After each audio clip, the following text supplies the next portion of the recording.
बहुत अच्छा एक इनिशिएटिव लिया है गोदरेज आर्ट्स, बहुत अच्छा एक इनिशिएटिव लिया है ये गोदरेज आर्ट्स लैब ने, जहाँ पर रिमेंबरिंग पार्टीशन 70 साल हो गए हमारे, पार्टीशन इंडिपेंडेंस दोनों चीज़ें एक साथ हुई थी और इसका उसका असर आज भी 70 साल बाद हमारी एक साइकी पे है, एक पूरे देश पे है। तो इसके बारे में कई अलग अलग पैनल्स ऑर्गेनाइज़ किए हैं, उसमें से एक पैनल में मैं भी बोल रही हूँ। और क्योंकि मैंने मंटो, जो उस ज़माने के ही एक राइटर थे जिन्होंने पार्टीशन पे बहुत उम्दा कहानियाँ लिखी हुई हैं, तो उसके बारे में मैं आज बोलने आई हूँ। अभी एग्ज़िबिट तो मैंने देखना ही शुरू किया है, पर बहुत इंटरेस्टिंग इनिशिएटिव है क्योंकि वो कई अलग अलग डिसिप्लिन से लोगों को, चाहे वो फैशन डिज़ाइनर्स हों, चाहे वो आर्टिस्ट हों, चाहे वो स्टोरी टेलर्स हों, चाहे हिस्टोरियन हो, अलग अलग डिसिप्लिन से लोगों को साथ लाने का जो काम है वो हमेशा अच्छा होता है। वरना हम लोग सब अपने अपने फील्ड में लगे रहते हैं, एक दूसरे की सोच, एक दूसरे के तौर तरीके किस तरह से वो एक अपनी बात को किस तरह से रख रहे हैं, वो देखने का कोई मौका नहीं मिलता है। So I am very happy कि इनिशिएटिव लिया गया और मैं इसका एक हिस्सा हूँ। यहाँ पर एग्जीबिशन में एशियन चीज़ की भी बहुत चीज़ें रखी गई है, आपने अगर देखा होगा तो नहीं देखा ना अभी तक, मैं अभी तो आई हूँ। ओके, तो ऐसा कुछ ऐसा रहेगा जो आप लेना चाहेंगे, ऐसा कुछ? देखिए, क्योंकि मैं मंटो पे फिल्म बना रही थी तो एक तरह से हम लोग भी वही ज़माना रिक्रिएट कर रहे थे, तो मुझे एक मौका मिला उस पे रिसर्च करने का, उस ज़माने की छोटी छोटी चीज़ें, स्विच बोर्ड से लेकर किस तरह का फ़ोन होता था, किस तरह की सिलाई होती थी, किस तरह की गाड़ियाँ होती थी, कपड़े होते थे, उन सब पे काम करने का एक मौका मिला। तो एक तरह से वो एक्सपोजर तो है ही। तो ये पैनल के बाद मैं भी जाके देखना चाहूँगी कि इन लोगों ने क्या क्या इकट्ठा किया है। अच्छा, अगर आपको अगर कोई ऐसा चीज़ मिले जो अब बदलना चाहे, जो पहले जो होता था और अब होना चाहिए, तो ऐसा वो कौन सी चीज़ होगी? मेरे ख्याल से पहले एक सिंप्लिसिटी होती थी हमारी ज़िंदगी में, जो अब खोती जा रही है हर चीज़ में। पता नहीं मैं रोमांटिसाइज़ कर रही हूँ या क्या, पर जब बड़े बुज़ुर्गों को देखती हूँ एक सेंस ऑफ ऑप्टिमिज़्म होता है, एक उम्मीद होती है। आजकल हम, मतलब आप जैसे यंग लोग भी सिनिकल बहुत जल्दी हो जाते हैं कि कुछ बदलने नहीं वाला है तो फिर क्यों करें।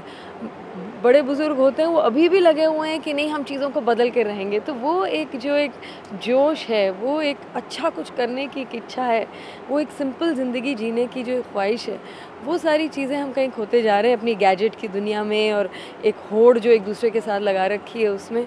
तो काश वो सब वापस आ जाए। लास्टली मैम एक चीज़ पूछना चाहूँगा, एज अ डायरेक्टर आपने सुनी होगी बंदूकबाज को 48 प्लस दिए गए हैं सेंसर बोर्ड की तरफ से, तो आपके ऊपर उसका क्या टेक है? क्योंकि मूवी में कुछ बचा ही नहीं है। नवाज़ की तरफ से कहा गया है तो उन्होंने कहा है कि ये एज अ शॉर्ट फिल्म बन चुकी है, फिल्म रही नहीं गई, तो उसके ऊपर क्या कहना चाहिए? देखिए, मैं तो सेंसरशिप की हमेशा से ख़िलाफ़ हूँ, क्योंकि जब मैंने फ़िराक बनाई थी 2008 में, तब मुझे मौका मिला था सेंसर बोर्ड से मिलने का। आप सोचिए कि चंद लोग, मतलब 5, 6, 7, 8 लोग पूरे देश के लिए डिसाइड करने वाले हैं कि क्या अच्छा है क्या नहीं। पहली बात तो ये चीज़ ही अपने आप में इतनी सब्जेक्टिव चीज़ है। आप कैसे, जो आपको शायद अच्छी लगे वो मुझे ना लगे। मुझे बहुत ऐसी चीज़ें हैं जो बहुत अश्लील लगती हैं या बहुत रिग्रेसिव, यानी बहुत पुराने ख़यालात की लगती हैं, या ऐसी चीज़ें, ऐसे डायलॉग्स बहुत सारे होते हैं जो औरतों के या किसी भी कम्युनिटी के बहुत ही मतलब के ऑर्थोडॉक्स ख़यालात हैं, वो सारी चीज़ें मुझे बुरी लग सकती हैं। कल को आपको कुछ और चीज़ बुरी लग सकती है। जैसे बाहर एक रेटिंग होता है कि आप अगर 18 से बढ़े के हैं तो आप उसको देखिए, फिर आप डिसाइड करिए कि अच्छी है या नहीं। जो चीज़ बुरी होगी वो समय के साथ साथ ज़रूर वो नहीं टिकने वाली है। तो वो विश्वास तो ऑडियंस पे होना चाहिए, ना कि सेंसरशिप अंधाधुन इस तरह से काटती रहे। तो ये जंग तो हम सबको लड़नी है और ये ऑडियंस को इसमें ज़रूर बोलना है, वरना आपको कोई बाय द एंड, जैसे नवाज़ ने कहा है कि बंदूकबाज शॉर्ट फिल्म हो गई है, उसी तरह की फिर फिल्में मिलेंगी। मैम, श्याम बेनेगल जी ने एक कॉमेडी बनाई कि उन्होंने कहा गया है कि पब्लिक के ऊपर छोड़ देना चाहिए मूवी, या ए रेटेड दी जाए या कट्स होनी चाहिए, तो आप उससे सहमत रखते हैं? जी, श्याम बेनेगल ने जब उन्होंने कमेटी बनाई थी उसका एक तरफ से हिस्सा मैं भी थी, और यही हमने भी डिस्कस किया था कि हमें लोगों पे और ज़्यादा यकीन करना चाहिए, न कि 5-6 लोग जो हमारी पूरी, हम क्या देखें क्या करें, अब कल को वो बताएंगे आपको आप क्या पहनिए, आप क्या गाना सुनिए, आप कौन सी फिल्म देखिए। इस तरह से पुलिसिंग करने से तो कोई एक समाज आगे नहीं बढ़ सकता है। दुनिया भर में इस तरह की सेंसरशिप अब बिल्कुल भी नहीं है, और हम हर छोटी चीज़ पे एक तरह से बैन कर देते हैं, उसको सेंसर लगा देते हैं। और आजकल तो इंटरनेट है, आप जो चाहे इंटरनेट पे देख सकते हैं। तो ये तो एक तरह की हिपोक्रेसी हो गई सोसाइटी की कि आप वैसे सरकारी तौर से आप बैन लगा रहे हैं, लेकिन हम चाहें तो उसको टॉरेंट में देख लेंगे, पायरेसी हो जाएगी तो कुछ महीने बाद देख लेंगे, तो उसका तो वैसे भी कोई फ़ायदा नहीं है। शुक्रिया। आपके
songsters, they are the poets, they are the artists, they are those who know that that is their role. हमें ये काम करना ही करना है और हमारे बिना हमें नहीं पता चलेगा कि हम इंसान है कि हैवान।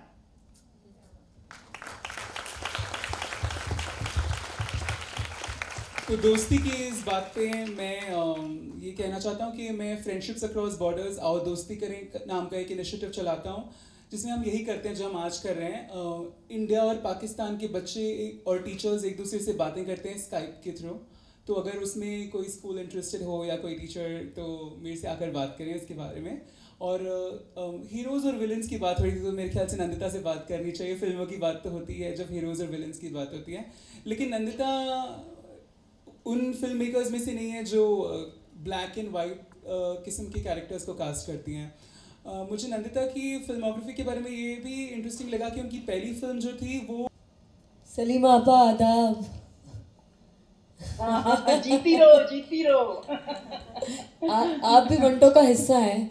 मैंने इन्हें बस एक ख़त लिख दिया था, ईमेल लिख दिया था कि फैज़ साहब की एक नज़्म जो फिराक में भी थी और वो फिल्म तक पहुंच नहीं पाई, दाग दाग उजाला, one of my favourite all time poems about the mortal dawn. किस तरह की सहर, किस तरह की सुबह के को हमने किस तरह की सहर सोची थी और वो क्या निकली, उसके बारे में फैज़ साहब की एक बहुत ही खूबसूरत नज़्म है। तो वो फिराक में नहीं आ पाई, तो फिर मैंने उसको मंटो में किसी तरह घुसा दिया है। तो इसमें आप सुनिएगा। तो दोनों फिल्में अगर मैं कहूँ तो ऐसा नहीं था कि भाई मुझे अब डायरेक्टर बनना है, अब एक्टिंग कर लिया चलो अब ये करते हैं। मेरी ज़िंदगी में कुछ भी बाय डिज़ाइन नहीं हुआ है, सब कुछ इत्तेफाक हुआ है, बाय डिफ़ॉल्ट हुआ है। समहाउ एक चीज़ आप करो तो कुछ और चीज़ें निकलती जाती हैं। तो Firaq was also response to everything that was happening around us. जिस तरह की एक हेल्पलेसनेस लग रही थी जब 2002 में गुजरात कार्नेज हुआ। ऐसा नहीं कि इसके पहले दंगे नहीं हुए थे हमारे मुल्क में, लेकिन हमने पहली बार एक तो इमेजेस देखे थे जब 1984 में जब सिख राइट्स हुए दिल्ली में। तो उसमें एक्चुअली आप देखें, नंबर्स के हिसाब से देखें तो बहुत ज़्यादा थे, 10,000 लोगों को मारा गया था, यहाँ 2,000 के। So it's not about numbers. इस हमारे मतलब एडल्टहुड में, समहाउ मेरे एडल्टहुड में ये पहली बार मैंने इस तरह का हादसा ऑलमोस्ट देखा। 2-3 दिन में सब कुछ जैसे बदल गया हो। सिर्फ जो वहाँ गुजरात में हुआ वो नहीं, सबसे ज़्यादा तकलीफ़ इस बात की हो रही थी कि हम जहाँ भी जाते थे कॉन्वर्सेशंस बड़े पोलराइज हो रहे थे। नॉर्मल चीज़ें कहीं पर एक बिल्कुल अस एंड देम की एक फीलिंग बहुत स्ट्रांगली आ रही थी। अंदर की प्रेजुडिस मानो एकदम बाहर फूट के निकल रही हो, ऐसा लग रहा था। The adhering was happening very quickly right in front of us.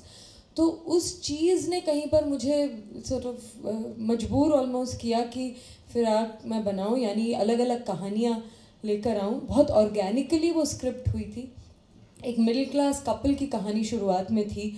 हम जैसे लोग जो सोचते हैं कि बातें करके सब कुछ हम सुलझा देंगे, और उस तरह की कहानी से शुरुआत हुई थी। पर दूसरी सारी कहानियाँ उसमें जुड़ती गई।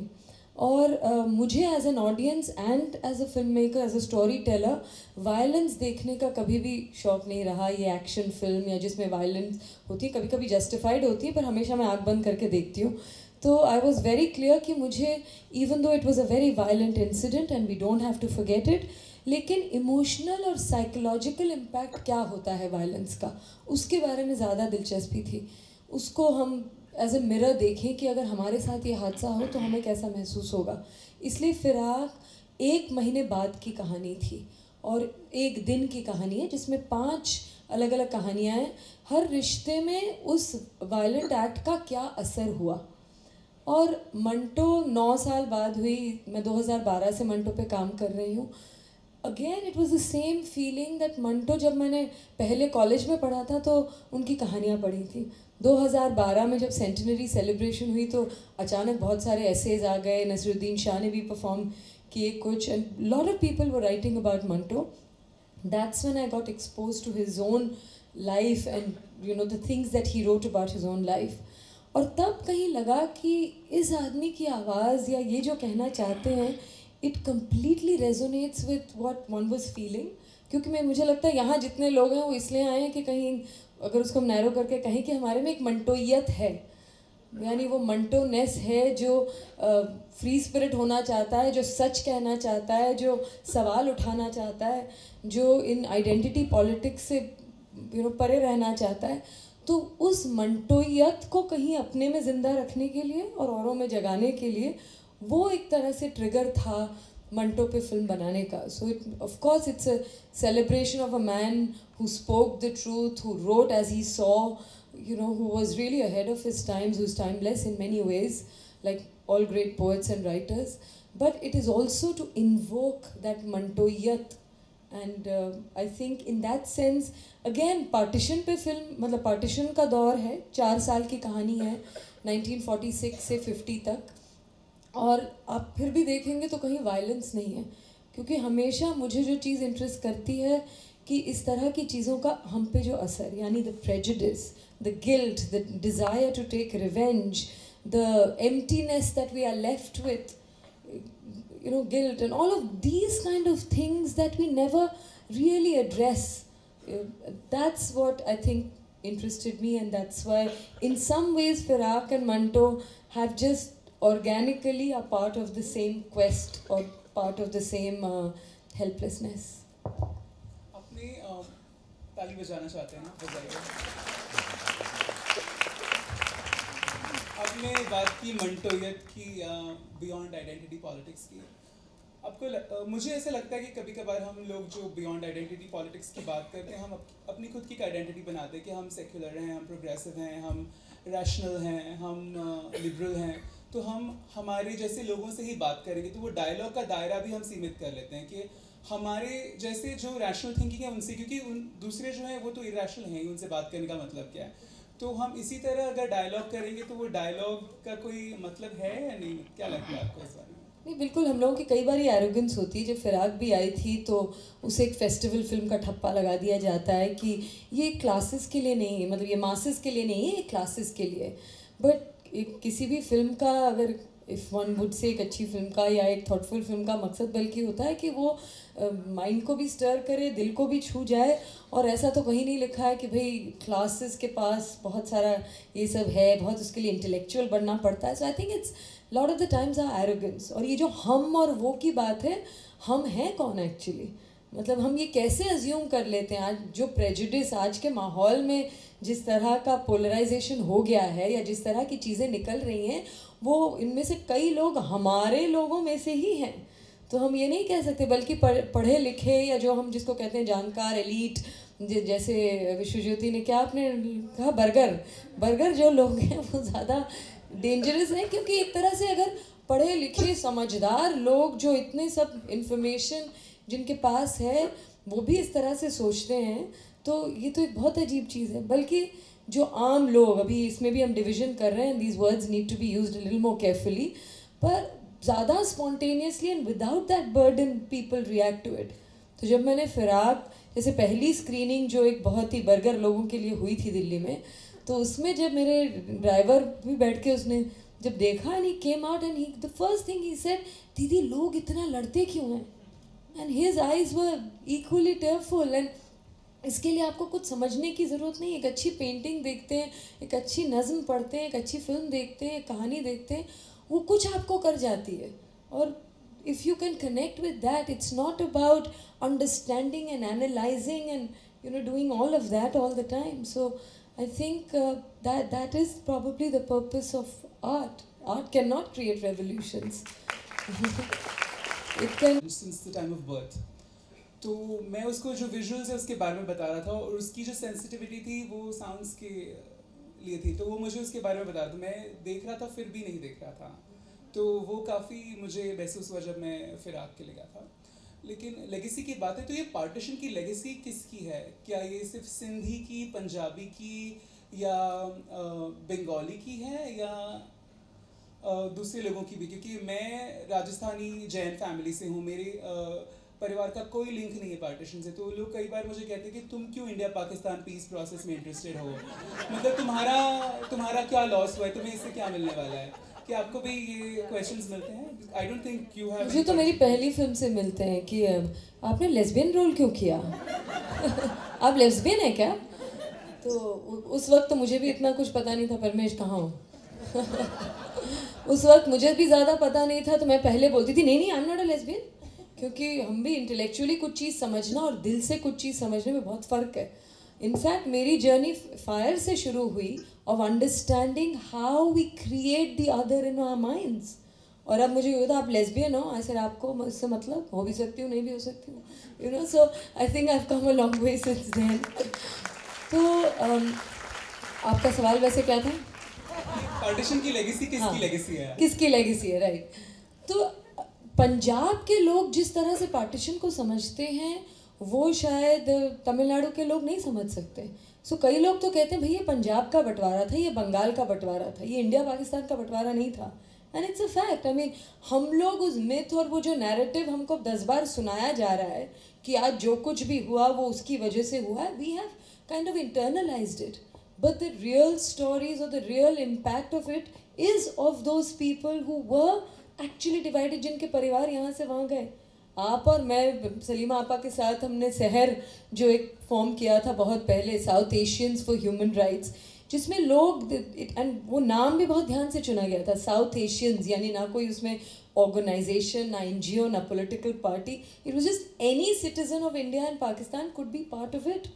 तो वो उसी स्पिरिट से था। पर ये कहना कि आपका इससे कोई डायरेक्ट ताल्लुक नहीं है इसीलिए आप उससे न जुड़ें, ये तो फिर बहुत ही बेतुकी बात हो जाएगी। वो तो इंसानियत की फ़िलासफ़ी के ख़िलाफ़ है। ये तो सीरिया में हो रहा है तो हमें उसके बारे में क्यों सोचने की ज़रूरत है, या कश्मीर में कुछ हो रहा है तो क्यों? क्योंकि हम सब इंसान हैं and injustice anywhere is injustice everywhere. Martin Luther king कह चुके हैं, इसके बारे में बहुत चीज़ें हो चुकी हैं। So I think it's with that same spirit. ऐसा आपने बहुत कुछ भी कहा है।